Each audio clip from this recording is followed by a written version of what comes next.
మొట్టమొదటిగా మహాదేవునికి నా యొక్క కృతజ్ఞతాస్తుతులు తెలియజేస్తూ మరి కూడి వచ్చినటువంటి దేవునికి ఆరాధించాలనేటువంటి ఒక మంచి ఆలోచనతో చక్కగా కూడి వచ్చిన మీ అందరికీ నా హృదయపూర్వక వందనాలు నేను తెలియజేస్తున్నాను. ఈరోజు యేసుక్రీస్తు ప్రభువారు ఈ భూమి మీద చాలా విషయాలు బోధించాడు. ఆయన బోధించినటువంటి విషయాల్లో ప్రాముఖ్యమైనటువంటివి ఏదేమైనప్పటికీ ఆయన భూమి మీద 3.5 సంవత్సరాలు బోధించినటువంటి బోధలో చాలా ప్రాముఖ్యమైనటువంటి సంగతులను ఆయన బోధించాడు. అంటే సర్వోన్నతమైనటువంటి దేవుని దృష్టిలో ప్రాధాన్యమైనటువంటివి ఏమిటి, దేవుని దృష్టిలో ప్రధానమైనటువంటివి ఏమిటి, మానవుల దృష్టిలో ప్రధానమైనటువంటివి ఏమిటి, ఇవి తేటగా యేసుప్రభువారు బోధించారు. ఇప్పుడు మనం మరి సోదరులు చక్కగా ఆ మాటలను మనకు చదివినిపించారు. ఒకసారి మనం లూకాసు సువార్త 10వ అధ్యాయములో మళ్ళా ఒకసారి మనం ఆ మాటలు గమనించినట్లయితే ఇక్కడ కొన్ని సంగతులు మనం చూడొచ్చు. 10వ అధ్యాయము 38వ వచనం. ఎన్నోసార్లు బహుశా దీన్ని మనం ఈ సందర్భాన్ని మనం చూసే ఉన్నాం. ఎన్నో సార్లు రిపీటెడ్ టైమ్స్ మనం దీన్ని ధ్యానిస్తూనే ఉన్నాం. అయితే యేసుక్రీస్తు ప్రభు ఈ సంఘటన ద్వారా ఏమి తెలియజేయాలని అనుకున్నాడు. ఒకటి మనకి 10:38 చదివినట్లయితే, అంతటా వారు ప్రయాణమై పోచుండగా ఆయన ఒక గ్రామంలో ప్రవేశించెను. మార్త అనొక స్త్రీ ఆయనను తన ఇంట చేర్చుకొనెను. మీరు జాగ్రత్తగా గమనించినట్లయితే యేసు ప్రభువారిని ఇంటికి చేర్చుకున్నటువంటి స్త్రీ ఎవరంటే మార్త చేర్చుకుంది. మార్త యేసుక్రీస్తు ప్రభువారిని తన ఇంటి చేర్చుకుంది. మర్చిపోకండి, ఇది చివరిలో మనకి ఉపయోగకరమైనటువంటి మాట. ఎందుకంటే ఎవరు చేర్చుకున్నారు యేసు ప్రభువారిని అంటే మార్తే చేర్చుకుంది. ఆమెకు మరియ అను సహోదరి ఉండెను. ఈమె యేసు పాదముల యొద్ద కూర్చుండి ఆయన బోధ వినిచుండెను. ఇక్కడ చూడండి, మార్త యేసు ప్రభువారిని ఆహ్వానించింది. మరి ఏం చేస్తుంది? ఆయన పాదాల దగ్గర కూర్చొని ఆయన వాక్యాన్ని వింటుంది. అయితే 40వ వచనంలో ఉండేటప్పటికి మన యొక్క అక్కడ వచనం చూసినట్లయితే, మార్త విస్తారమైన పని పెట్టుకుంటూ చేత ఏం చేసింది? తొందరపడి ఆయన యొద్దకు వచ్చి, ప్రభువా, నేను ఒంటరిగా పని చేయుటకు నా సహోదరి నన్ను విడిచిపెట్టినందున నీకు చింతలేదా? నాకు సహాయం చేయమని ఆమెతో చెప్పుమనెను. ఇక్కడ చూడండి, మార్త యొక్క ఆలోచన ఏంటి? మార్త యొక్క ఆలోచన ఏంటి అనేటువంటిది మనం చూసినట్లయితే, మార్త లేదంటే మరి ఆలోచన ఏంటి ఇక్కడ చూస్తే, ఇప్పుడు యేసు ప్రభువారు ఒకటి, మార్త యేసు ప్రభువారిని ఆహ్వానించింది. ఒకటి మీరు గమనించండి, యేసు ప్రభువారు అంటే మార్తకి ఇష్టమా కాదండి? ఈ సందర్భాన్ని బట్టి ఇష్టమే. మార్తకి యేసు ప్రభువారు అంటే ఇష్టమే. అందువల్లే యేసు ప్రభువారిని తన ఇంటికి ఏం చేసిందండి? ఆహ్వానించింది. అయితే అక్కడ మరియా యేసు ప్రభువారి యొక్క బోధ వింటుంది. కానీ మార్త ఏం చేస్తుందనంటే, అక్కడ మనం చూసినట్లయితే విస్తారమైన పని పెట్టుకుంటూ చేత, అక్కడ ఎవరున్నారు? అక్కడ ఇంట్లో యేసుక్రీస్తు ప్రభువారు వచ్చారు. యేసుక్రీస్తు ప్రభు వచ్చినప్పుడు ఆమె ఆహ్వానించింది ఎందుకు అనేటువంటిది మనం ఇక్కడ ఆలోచించాలి. ఆమె విస్తారమైన పని, ఒకవేళ అది యేసు ప్రభువారి కోసమే చేసి ఉండొచ్చేమో. అంటే కొంతమంది పండితులు ఏమంటుంటారనంటే, ఎలాగ ఇన్వైట్ చేసింది కాబట్టి ఆటోమేటిక్గా అక్కడ ఉన్నటువంటి పనులు ఇవి గట్ట, ఒక మంచి అతిథిగా ఆయన వచ్చాడు కాబట్టి ఇంటికి, ఆ పనుల నిమిత్తం ఆమె చేస్తూ ఉండొచ్చు. అయితే అన్నిట్లకంటే శ్రేష్టమైనది ఏంటి అనేటువంటి సంగతి యేసు ప్రభు బోధించాడు. ఇవి చూడండి, మరియా ఏం చేస్తుందంటే ఆయన బోధ వినిచుండేను ఆయన పాదం దగ్గర కూర్చొని. ఇప్పుడు మార్త ఆలోచన ఏంటనంటే, మార్త మైండ్లో ఉన్నటువంటిది ఏంటనంటే, మరియా టైం వేస్ట్ చేస్తుంది అనేటువంటి భావంలో ఉంది మార్త. ఏమనుకుంటుందనంటే, ఫస్ట్ ఈ ప్రశ్న ఎవరిని అడుగుతుందంటే యేసు ప్రభు వారిని అడుగుతుంది. ఏమని అడుగుతుంది చూడండి. మార్త విస్తారమైన పని పెట్టుకుంటూ చేత ఏం చేస్తుంది? తొందరపడింది. విస్తారమైన పని పెట్టుకుంటూ చేత తొందరపడి ఆయన యొద్దకు వచ్చి, ఎవరి దగ్గరికి వచ్చింది? డైరెక్ట్గా యేసుప్రభు వారి దగ్గరికి వచ్చి, నేను ఒంటరిగా పని చేయుటకు నా సహోదరి నన్ను విడిచినందున నీకు. ఎవరిని అడుగుతుందండి ప్రశ్న ఇది? యేసుప్రభు వారిని. నేను ఒంటరిగా పని చేస్తున్నాను కదా, కనుక నా సహోదరు నన్ను ఏం చేసింది? విడిచిపెట్టేసింది. ఇప్పుడు విడిచిపెట్టి పని అంతా ఎవరికి వదిలేసింది? నాకు వదిలేసింది. ఇప్పుడు ఆమె ఏం చేస్తుంది అంటే, మార్త దృష్టిలో ఒక విషయం ఏంటంటే, జీవితానికి అవసరమైనటువంటి పనులకున్న ప్రాధాన్యత కూర్చొని వాక్యం వినడానికి పెద్దగా అవసరం లేదనేటువంటి తలంపు మార్తలో ఉంది. ఈ రోజున సమాజం అంతా ఏమనుకుంటుందనంటే, ఈరోజు దేవుని యొక్క వాక్యం వినుటలో అనేకులు ఏం చేస్తున్నారంటే, దేవుని యొక్క వాక్యం వినడానికి అది ఎంతో చిన్న పని అని అనుకుంటున్నారు. దేవుని యొక్క వాక్యం వినడం అనేటువంటిది అన్నిటికంటే గొప్ప పనిగా యేసు ప్రభు చెప్పాడు. ఎందుకంటే ఈమె ఏం చేస్తుందంటే, విస్తారమైన పని పెట్టుకుంటుంది, తొందరపడుతుంది. తర్వాత ఇంకోటి ఏంటంటే, నన్ను విడిచిపెట్టినందుకు నీకు చింత లేదా అని అంటుంది. నాకు సహాయం చేయమని ఆమెతో ఇప్పుడు మరియను కూడా ఏం చేయాలి? నాకు సహాయం చేయమని ఆమెతో నువ్వే చెప్పు అంటే, ఇప్పుడు ఏం చేయాలంటే యేసుప్రభు ప్రసంగం ముగించేసి, అమ్మ నువ్వు కూడా వెళ్ళి నీ సహోదరు కష్టపడుతుంది కాబట్టి కొంచెం సాయం చేయాలని యేసుప్రభుని చెప్పమంటుంది. ఎవరితోటి? ఇప్పుడు అర్జెంటుగా యేసుప్రభు ఏం చేయాలి? మొట్టమొదట ఆయన ప్రసంగం ముగించాలి. ముగించి ఏం చేయాలి? ఏం పర్లేదమ్మా, నువ్వు ఎందుకంటే ఈ వాక్యం ఉంటే ఎప్పుడైనా చెప్పుకోవచ్చు, ముందెళ్ళి పనులు ఎక్కువ ఉన్నాయట, అక్కడ సాయం చేయమని చెప్పాలి. ఇప్పుడు యేసుప్రభు అదే రికమెండ్ చేస్తుంది అక్కడ మార్త. కానీ యేసుప్రభు అన్నాడు, ఈ భూమి మీద అత్యంత విలువైనటువంటిది ఏంటనంటే, అక్కడ బోధించాడు, సర్వోన్నతమైనటువంటి ప్రాధాన్యతలో ఒక్క ప్రాధాన్యత ఏంటంటే, కూర్చొని దేవుని యొక్క వాక్యం వినేటువంటి అలవాటు అత్యంత గణనీయమైనటువంటిది. అది వినుట వలననే ఏం కలుగుతుంది అన్నాడండి? విశ్వాసం కలుగుతుంది అన్నాడు. ఇక్కడ కింద యేసుప్రభు చెప్పారు 41వ వచనంలో, 41వ వచనంలో, అందుకు ప్రభు, మార్తా మార్తా, నీవు అనేకమైన పనులను గూర్చి ఏం కలిగి ఉన్నావు? విచారము కలిగి ఏం చేస్తున్నావు? తొందరపడుచున్నావు, కానీ అవసరమైంది ఎన్నన్నాడండి? ఒకటే. నువ్వు అనేకమైన పనులను బట్టి విచారణ పడుతున్నావు, నిజమే. ఇవన్నీ అవసరం లేదు అని అంటే, ఇవన్నీ అక్కర్లేదు అని ఆయన అంటలేదు. అవసరమైంది మాత్రం ఏమంటున్నాడండి? ఒకటే. ఆయన అంటున్నాడు, ఏమంటున్నాడంటే, అది చెప్తున్నాడు, మరియ ఉత్తమమైన దాన్ని ఏర్పరచుకునను, అది ఆమె యొద్ద నుండి ఏం చేయబడదు? తీసివేయబడదని ఆమెతో చెప్పాను. ఉత్తమమైనది ఎన్నుకోవడం అంటే ఏంటి జీవితంలో? మీకు ఆలోచించినట్లయితే, దేవుని యొక్క వాక్యం వినే అలవాటు చాలా ఉన్నతమైనటువంటి అలవాటు.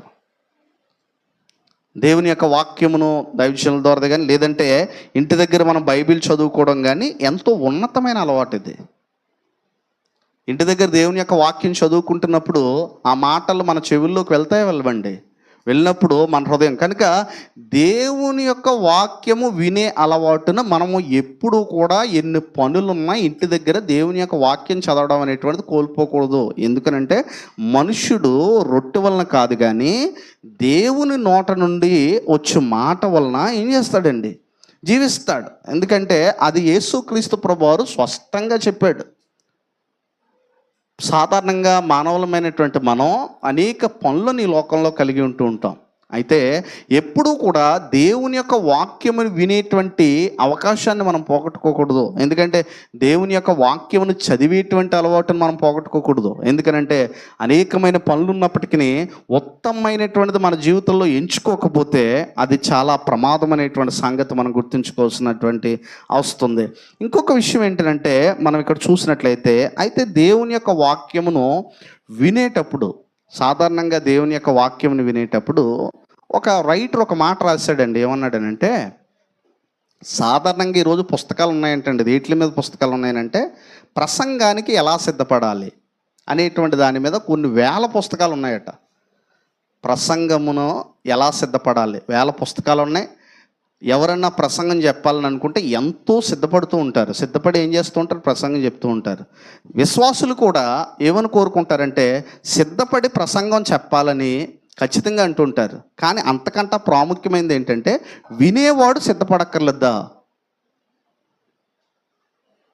వినడానికి ఇంకా ఎక్కువ సిద్ధపడాలట మానవుడు. ఒక ఉదాహరణ ద్వారా మీకు ఈ విషయాన్ని తెలియజేయాలని అనుకుంటున్నాను. యేసు ప్రభువు చెప్పారు, వినేవాడు ఇంకంత ఎక్కువ సిద్ధపడాలట దేవుని యొక్క వాక్యం వినడానికి. ప్రసంగికుడు చెప్పడానికి పడే సిద్ధపాటు కంటే వినేవాడు మరింత ఎక్కువగా సిద్ధపడాలట ఆ వాక్యం వినడానికి. ఎందుకంటే సిద్ధపడనేటువంటి హృదయము ఆ వాక్యాన్ని తీసుకోలేదు. ఒక ఉపమానాన్ని మనం చూస్తూ ఉందాం. మత్తయి చూడండి, లోకాసు వార్తలో ఒక ఉపమానం మీకు తెలిసినటువంటి విషయమే. లోకాసు వార్తలో ఆ ఉపమానాన్ని మనం చూస్తూ ఉంటాం. ఎక్కడ చూస్తూ ఉంటామంటే ఆ ఉపమానాన్ని మీరు 8వ అధ్యాయంలో ఉపమానాన్ని చూస్తూ ఉంటాం. చూడండి, అక్కడ యేసుక్రీస్తు ప్రభువారు అన్నారు. 8వ అధ్యాయము చూడండి, 4వ వచనం నుంచి మనం చూసినట్లయితే, బహుజన సమూహము కూడి ప్రతి పట్టణం నుండి ఆయన యొద్దకు వచ్చి ఉండగా ఆయన ఉపమాన రీతిగా ఇట్లనెను, విత్తువాడు తన విత్తనములు విత్తుటకు ఏం చేశాడు? బయలుదేరును. అతడు విత్తుచుండగా కొన్ని విత్తనములు ఎక్కడ పడ్డాయి? త్రోవ పక్కన పడి తొక్కబడిన గనుక ఆకాశ పక్షులు వాటిని ఏం చేసాయి? మినిగివేసాయి. మరికొన్ని రాతి నేలన పడి మొలిచి చెమ్మలేనందున ఏమైపోయి? ఎండిపోయి. మరికొన్ని ముండ్ల పొదల నడుమ పడెను. ముండ్ల పొదలు వాటితో మొలిచి వాటిని ఏం చేసాయి? అంచివేసెను. మరికొన్ని మంచి నేలన పడెను, అవి మొలిచి నూరంతలుగా ఫలించెను. ఈ మాటలు పలుకుచు వినుటకు చెవులు గలవాడు ఏమన్నాడండి? ఆయన వినునుగా కనడు. ఇక్కడ చూడండి, మీరు ఇక్కడ ఆలోచించినట్లయితే పాలస్తీనా ఆ ప్రాంతాల్లో ఉన్నటువంటి సిచ్యువేషన్ మనం గమనించాలి. అక్కడ ఉన్నటువంటి సందర్భం లేదంటే అక్కడ ఉన్న పరిస్థితులు ఏంటంటే, సాధారణంగా ఒక రైతు ఏం చేసేవాడంటే విత్తనాలు సంచి తగిలించుకొని కొన్ని విత్తనాలు చేతితో పట్టుకొని అలా చల్లేవాడు. ఆ రోజుల్లో బహుశా యేసు ప్రభువారు ఆ సిచ్యువేషన్ వరకు చూపిస్తూ మాట్లాడుండొచ్చు ఈ ఉపమానాన్ని. చల్లేటువంటి టైంలో ఈ పొలాన్ని మధ్య ఇప్పుడు ఎలాగైతే గట్ల కింద ఉన్నాయో, ఈ గట్ల కింద ఆ గట్టు అందరూ చొక్కుతూ ఉంటుంది. అది గోడ కంటే గట్టిగా తయారయ్యాట ఆ గట్లు. కనుక ఈ విత్తనాలు విత్తినప్పుడు కొన్ని విత్తనాలు ఎక్కడ పడేవి?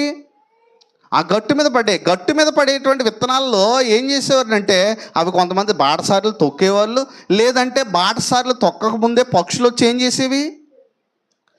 వాటిని ఎత్తుకొని పోయేవి. రెండో విత్తనాలు ఏంటంటే అక్కడ రాతి నేల అనగానే పైకి రాతిగా కనిపించదు అది.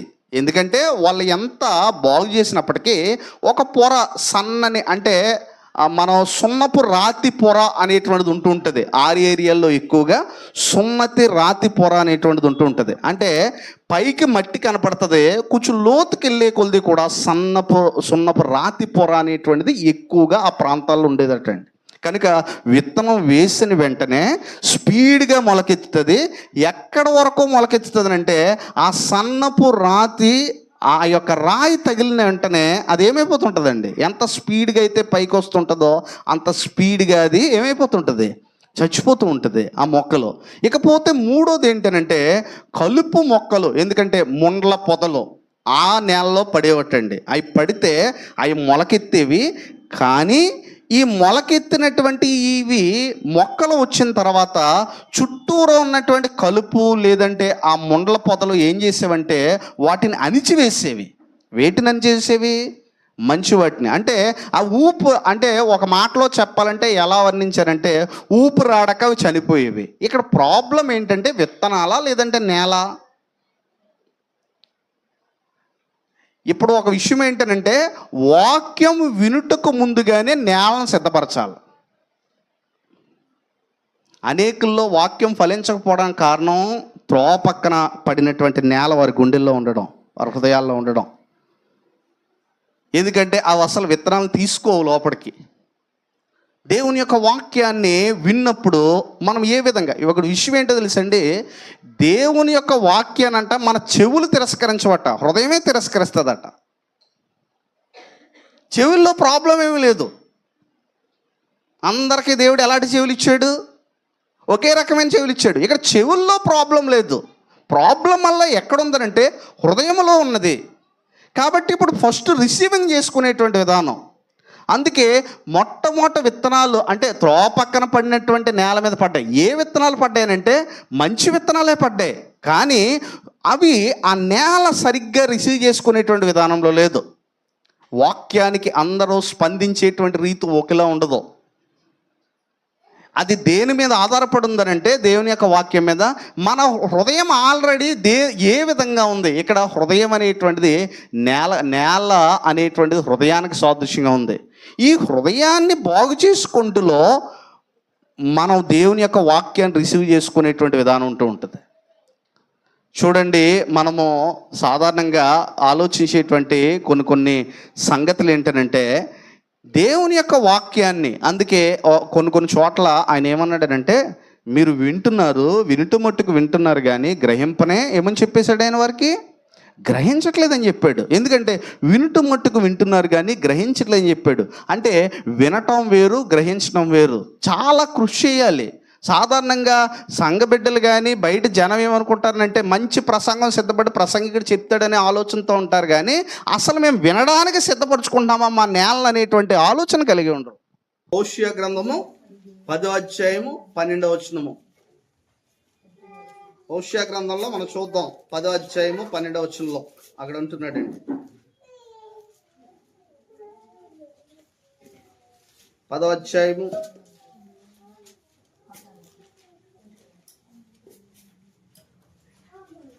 12వ వచనము. నీతి ఫలించున్నట్లు మీరు విత్తనం వేడి, ప్రేమయను కోత మీరు కోయడి.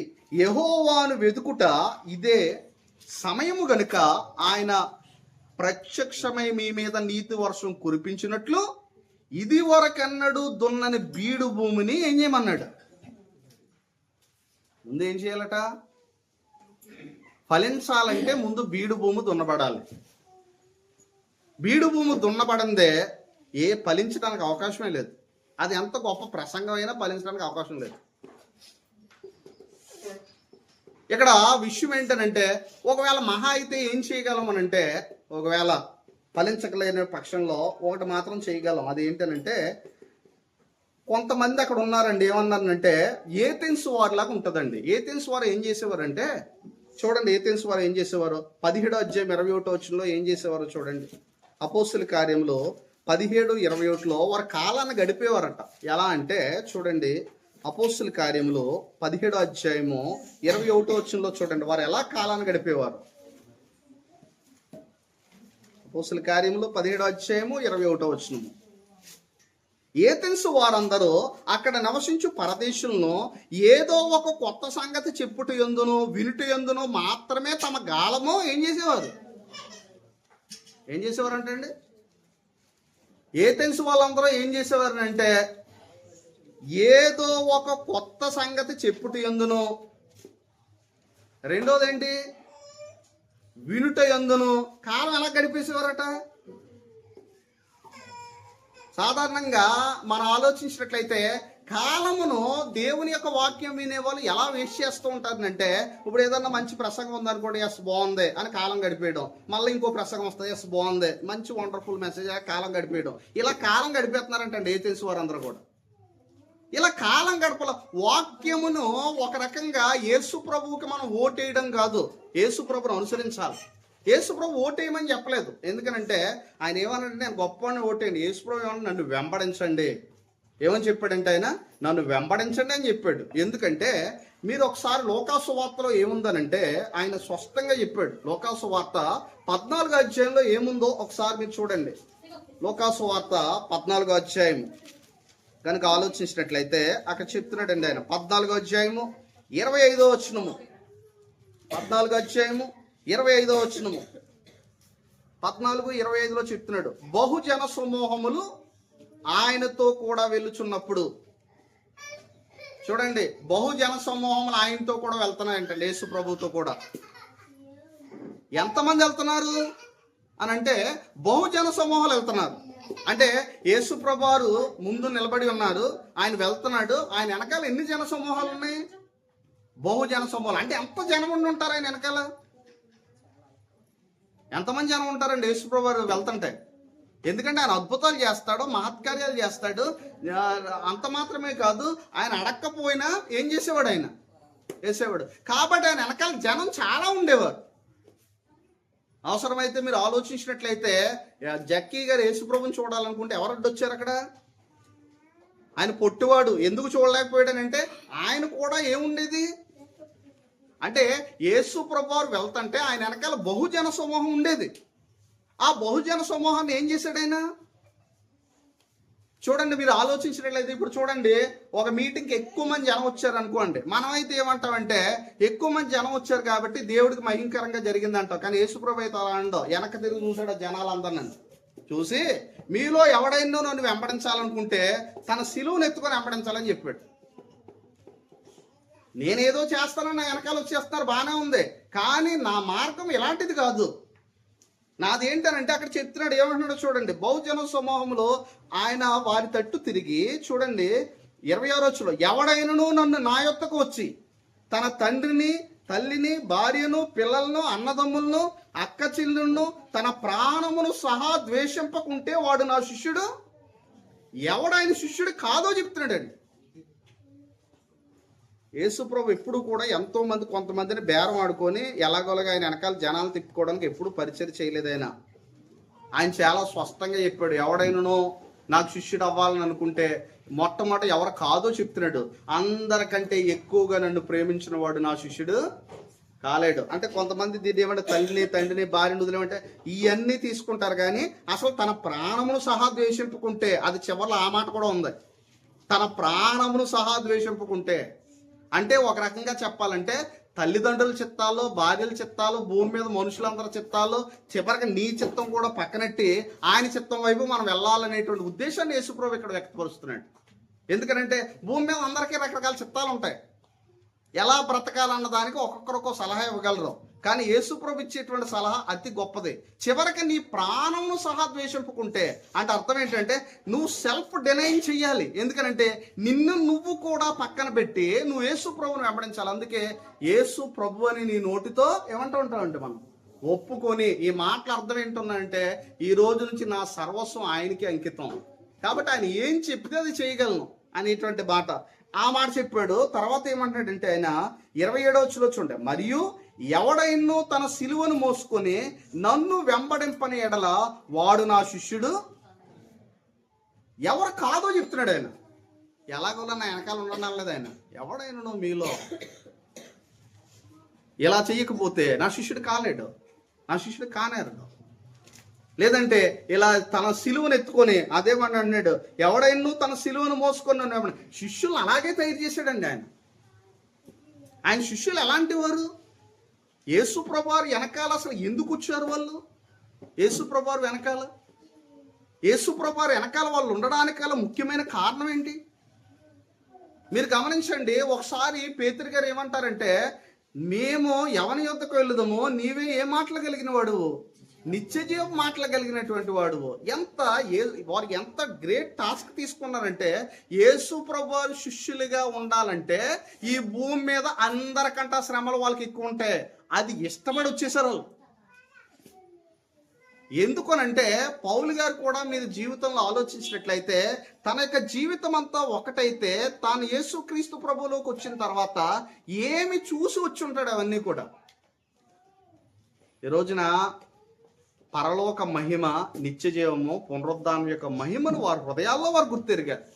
అందువల్ల వారు ఏం చేశారంటే, మీరు గనుక బైబిల్ గ్రంథంలో అనేకమైనటువంటి సంఘటనలు కనుక మనం చూసినట్లయితే ఇక్కడ చూడండి, ఆయన వెనకాల వాళ్ళు రావడానికి గల ముఖ్యమైనటువంటి ఉద్దేశం ఏంటంటే ఆయన చెప్పాడు, ఇదిగో లోకములోకి మేము పంపుతున్నాను, లోకములో మీకు ఏం కలిగితే శ్రమలు కలిగితే అయినా ధైర్యం తెచ్చుకోండి అనేటువంటి 3 సంవత్సరాలు కూడా ఎలాంటి బోధతో ఆయన నింపాడో చూడండి.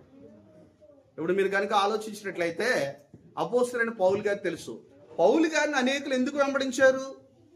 పౌలు గారిని అనేకులు వెంబడించడానికి గల కారణం ఏంటి చూడండి. ఎందుకు వెంబడించారు అనేటువంటి సంగతి మనం చూసినట్లయితే పౌలు గారిని అనేకులు వెంబడించడానికి ఇష్టపడినా కొంతమంది మాత్రమే ఆయనతో పాటు ఉన్నారు. అందులో ముఖ్యమైనటువంటి వాడు ఎవరంటే తిమోతి. తిమోతి పౌలు వెనకాల ఎందుకున్నాడు?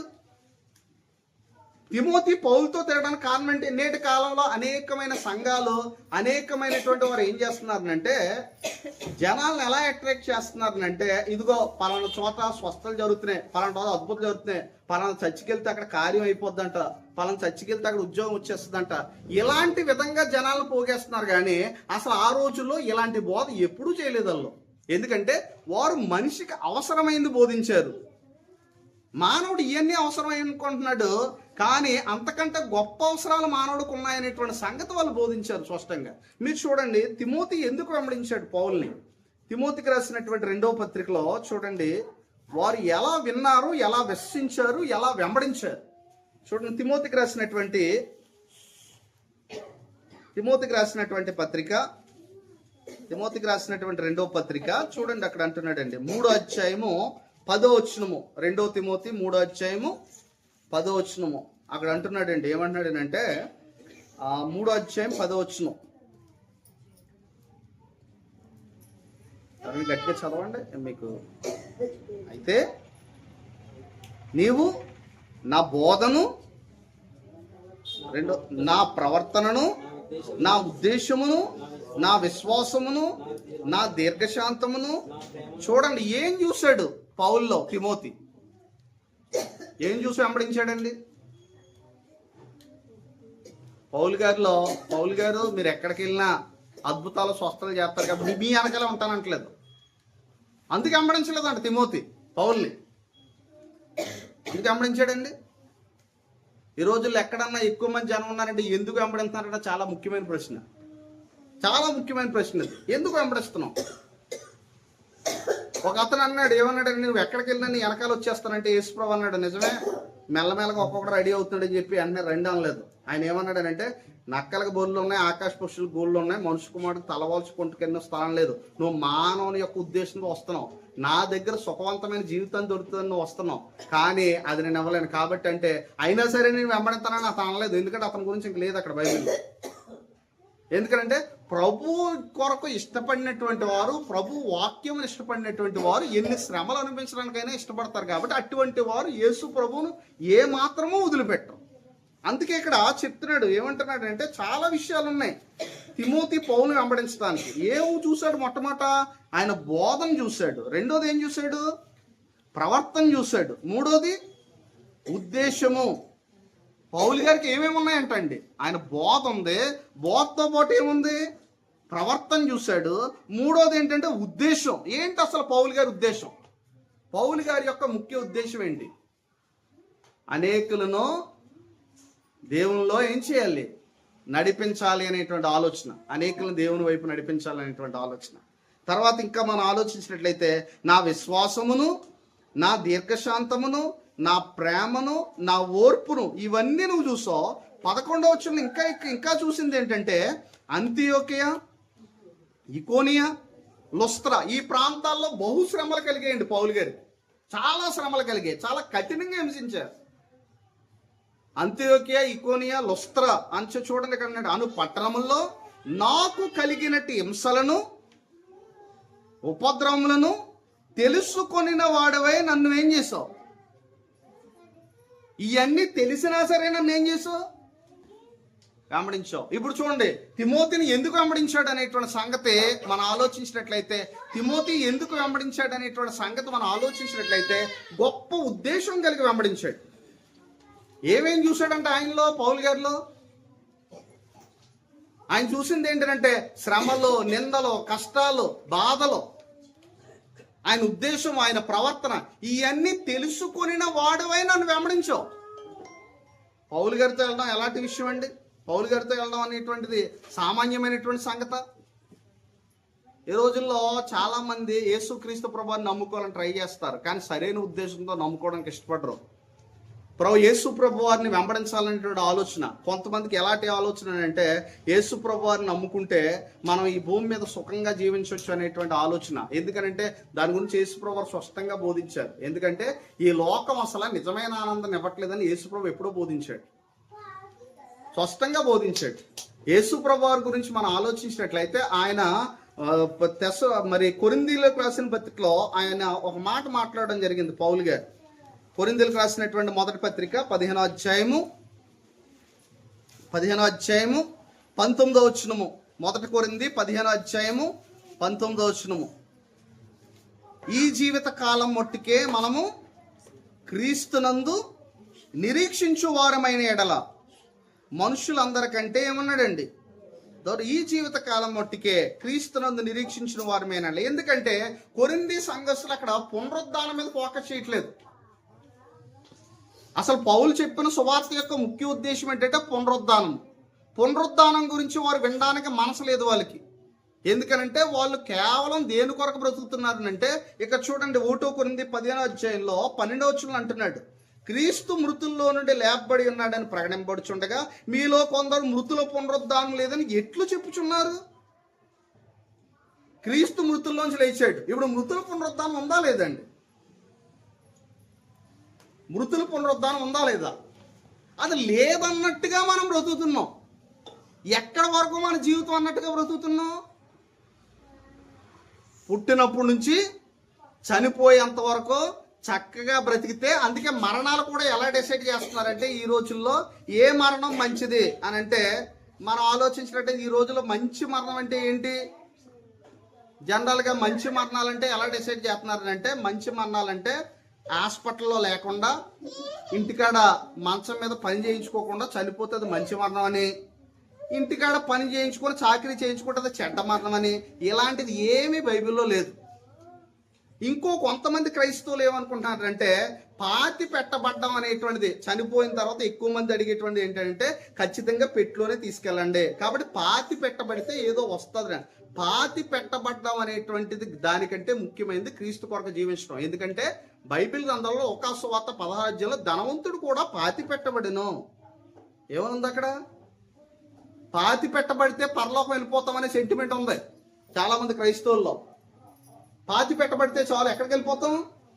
పరలోకంలో. పాతి పెట్టడము అనేటువంటిది మంచిదే, అది సమాధి కార్యక్రమం వరకునేది. కానీ మనం భూమి మీద జీవించినటువంటి జీవితాన్ని బట్టే మనకి ఏం చేస్తాడు? ప్రతిఫలం ఇస్తాడు. ధనవంతుడు కూడా పాతి పెట్టబడి, మీరు చూడండి బైబిల్ గ్రంథంలో ధనవంతుడు కూడా ఏం చేయబడ్డాడు? మీరు చూడండి లూకా సువార్తలో చూడండి, లూకా సువార్త 16వ అధ్యాయంలో అక్కడ చెప్పబడుతున్నటువంటి మాటలో ఏమంటున్నాడనంటే, దేవుని యొక్క మాటలు వినకుండా అతను చేసినటువంటి పని ఏంటో చూడండి.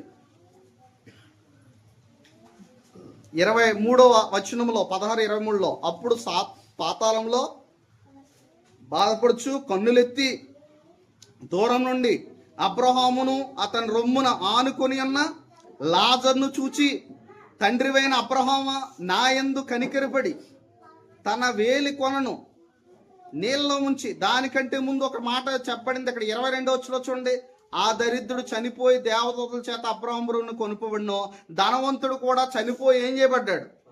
పాతి పెట్టబడ్డాడు. పాతి పెట్టబడ్డాడు కాబట్టి పరలోకం వెళ్ళిపోడా? పాతి పెట్టబడ్డాడు. మనం ఎలా పాతి పెట్టబడ్డాం అన్నది ఇంపార్టెంట్ కాదు, ఎలా జీవించాం అన్నది ఇంపార్టెంట్.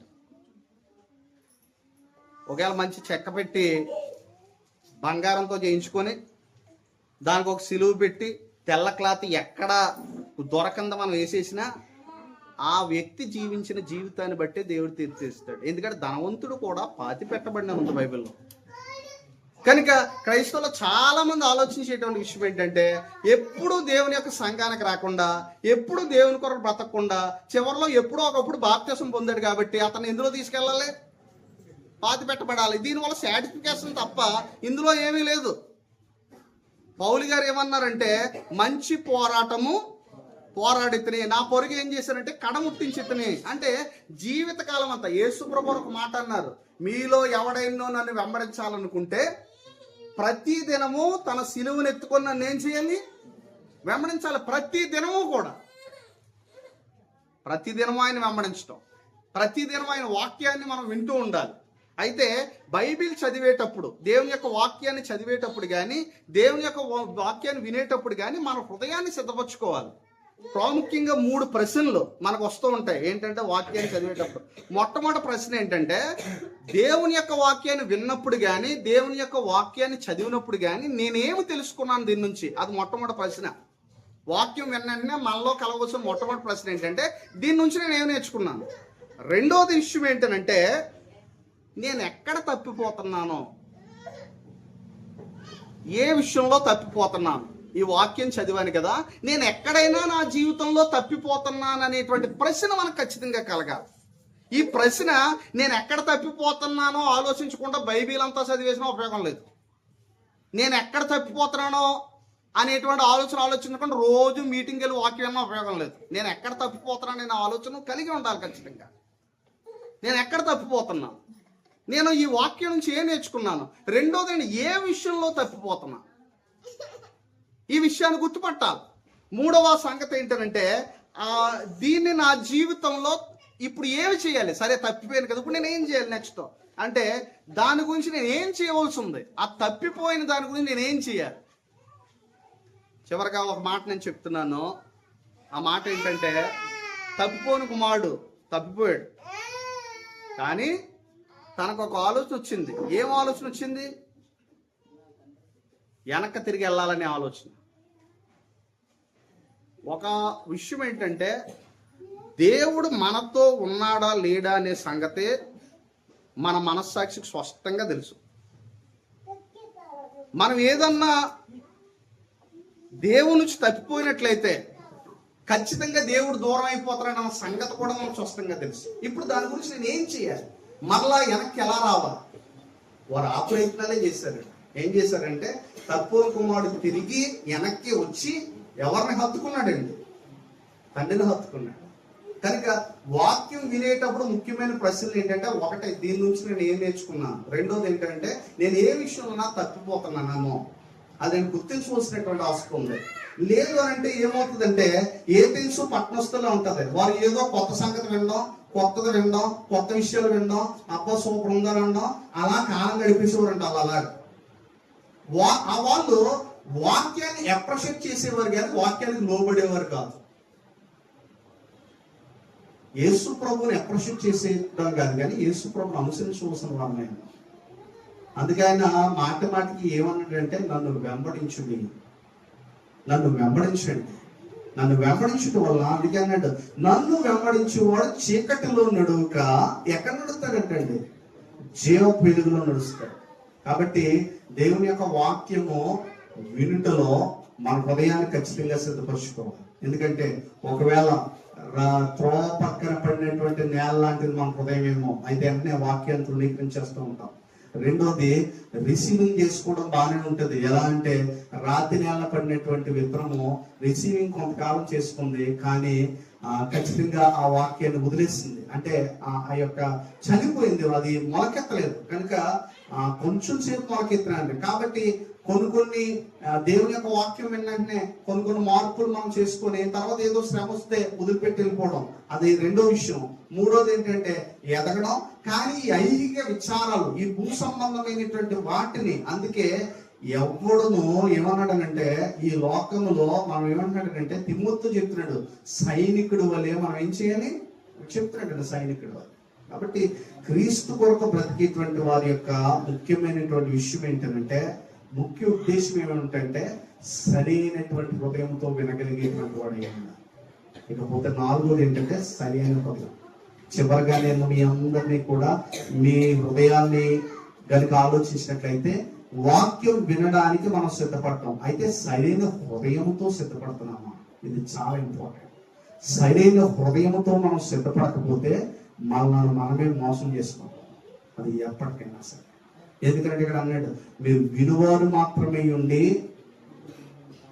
మిమ్మల్ని మీరే మోసపుచ్చుకోనకుండా. జీవితంలో అత్యంత ప్రమాదకరమైన మాట ఏంటో తెలుసండి, ఇంకొకటి వచ్చి మనం మోసం చేయడం సెకండరీ థింగ్, మనమే మోసం చేసుకోవడం అత్యంత ప్రమాదకరమైన సార్. మానవుడు మనం సాధారణంగా ఏంటంటే, ఈరోజు మోసాలు ఎక్కువైపోయాయండి, ఎక్కడ చూసినా సైబర్ నేరాలు ఎక్కువైపోయాయండి, లేదంటే పలానోడు నన్ను మోసం చేశాడండి. అన్ని మోసాల కన్నా డేంజర్ మోసం ఏంటంటే మనం మోసం చేసుకోవడం.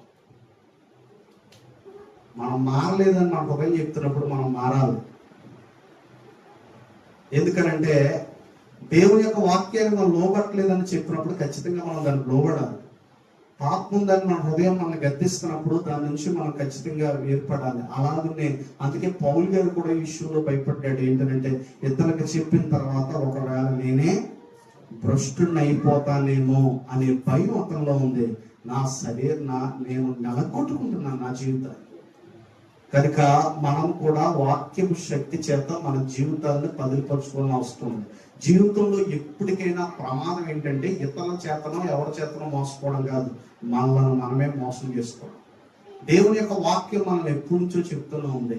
అయితే దానికి తగినటువంటి రిసీవింగ్ అనేటువంటిది మంచి నేల వాక్యాన్ని చెబుతూ ఉంటుంది, అది హృదయాన్ని తీసుకొస్తుంది.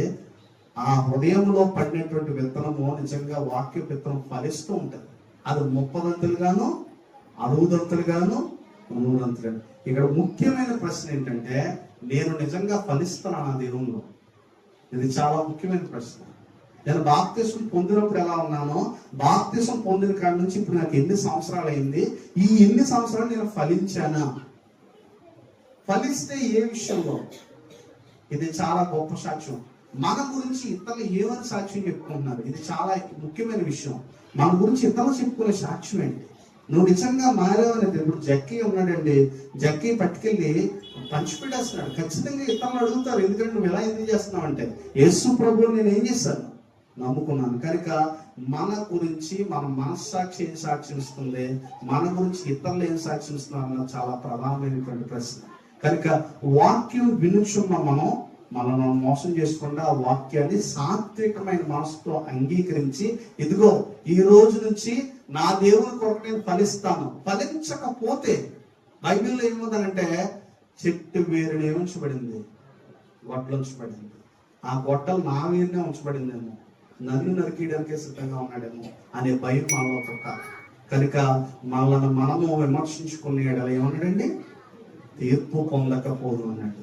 కాబట్టి అటువంటి ధైర్యంతో, అటువంటి దేవుని కృపతో మనం ఎల్లప్పుడూ కూడా మన జీవితాలను పరీక్షించుకుంటూ ఆయన నమ్మకమైనటువంటి విశ్వాసులుగా, నమ్మకంగా దేవుని యొక్క వాక్యాన్ని విని లోబడేటువంటి విశ్వాసులుగా మనం ఉండాలంటే మన నేలలు చదును చేయబడాలి. ఎన్నడూ దున్నని బీడు భూమిని ఏం చేయమన్నాడు, వాక్యం వినకముందే నేల అనేటువంటి హృదయాన్ని సరి చేసుకొని అప్పుడు వాక్యం వినడానికి ఇస్తే అది చక్కగా ఫలిస్తుంది. మంచి నేల పండు విత్తనం వలె ఫలిస్తూ ఉంటుంది. కాబట్టి అట్టి కృప దేవుడు, అట్టి జ్ఞానం మనకి ఇచ్చేలాగా మనం ప్రార్థన చేద్దాం. చక్కగా మీ అందరికీ నా హృదయపూర్వకంగా తెలియజేస్తూ ముగిస్తున్నాను.